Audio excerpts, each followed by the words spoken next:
The information that you're about to learn in this short presentation will show several reasons why marijuana should be legalized for medical use. Currently, the FDA has designated marijuana as a Schedule I drug, which means it has high potential for abuse and no legitimate therapeutic uses. The definition of a Schedule I drug means that currently marijuana is classified the same as heroin, LSD, and ecstasy. However, many states have not only legalized marijuana for medicinal purposes, but also for recreational use. In states where it's been legalized, only then can it be prescribed by a healthcare provider with protection under the law. For years, the government has opposed the legalization of medical marijuana. This presentation will show the many benefits of marijuana and their limited side effects when compared to use with other drugs. The issue of marijuana being illegal is a significant problem for patients because they're unable to reap the many benefits that this natural drug can provide. Marijuana has been used for centuries as a natural remedy for pain, nausea, and vomiting. It can also be used to increase appetite. Studies have shown that marijuana and oral THC decrease pain sensitivity, increase pain tolerance, and decreased subjective ratings of pain intensity. Marijuana use has been proven to have many positive effects. Once THC binds to cannabinoid receptors in the brain, positive side effects may include appetite stimulation, decreased anxiety, relief of nausea and vomiting, diminished spasticity, relief from pain, and decreased intraocular pressure.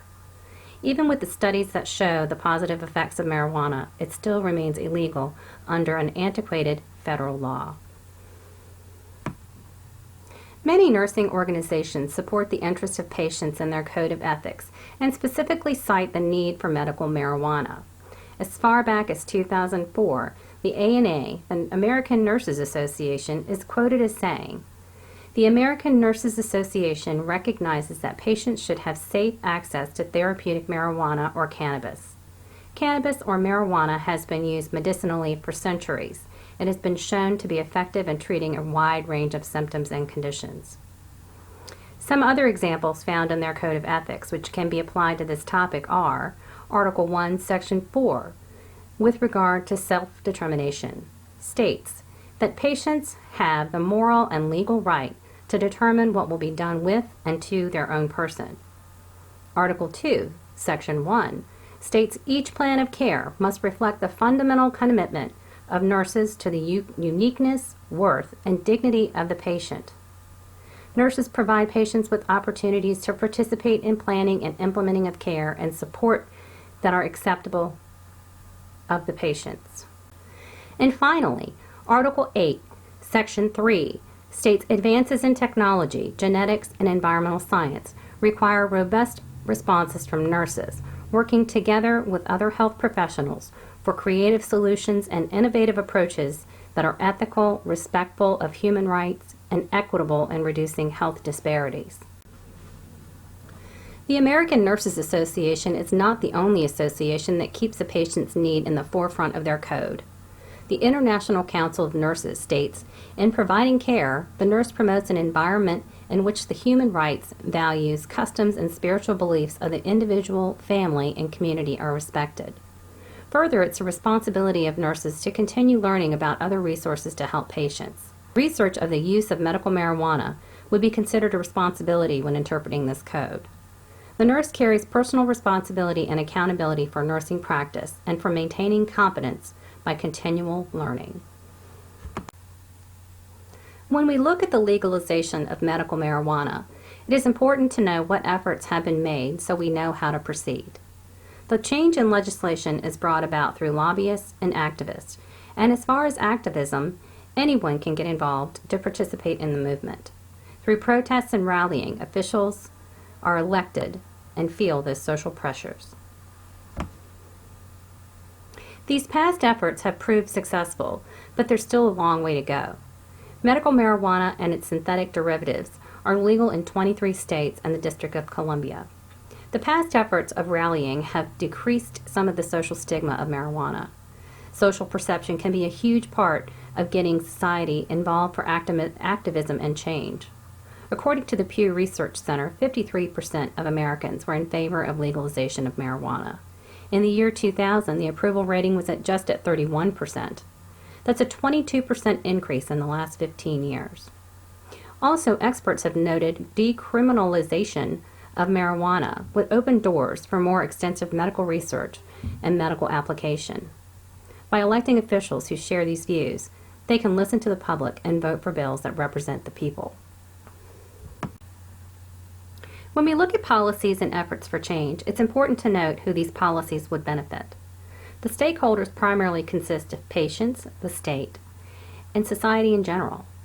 If this law was passed, access to medical marijuana could not only greatly improve the quality of life, but could also ease suffering and greatly improve cancer treatment side effects. If passed, this medicinal drug would be a taxable item, and its revenue would increase state funds. For example, the Department of Revenue in Colorado reports that the state collected $12 million in taxes, licenses, and fees in just the single month of July of 2015. This revenue could be used towards schools, the improvement of cities, and more. Lastly, society would be able to reap the benefits. Lower instances of incarceration and fine, decriminalization of the drug. Now you may ask, how are we going to fix this issue? With the solution of this problem has multiple components. First, more research needs to be done using marijuana as a drug source. Once more research is done, society can be educated on marijuana itself and the beneficial properties it has. Another important aspect would be getting rid of stigmas and stereotypes associated with marijuana and its usage that have been perpetrated by the government and the media. In the end, the overall solution would be the legalization of medical marijuana. Next, you'll be provided insight into the other options besides the use of medical marijuana. Besides the legalization of medical marijuana, other alternatives would include the use of other drugs and medications. These other alternatives to marijuana are synthetic forms of the drug. Synthetic forms of the drug are not as effective, and many individuals struggle with obtaining insurance coverage for the drug and cannot afford it otherwise. Also, this would not be a beneficial solution for the patient because when the side effects of marijuana are compared to other drugs used for similar treatments, marijuana has significantly less side effects. Take the medication Zofran, for example.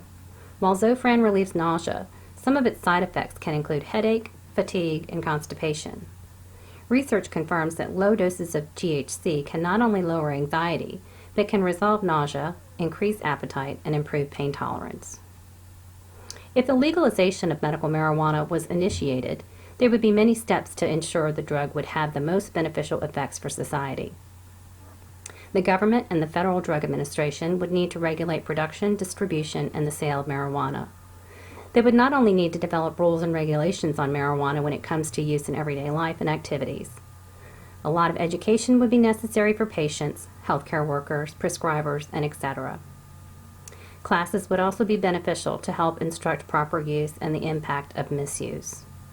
Use. The success of medical marijuana use could be evaluated by patient outcomes and quality of life.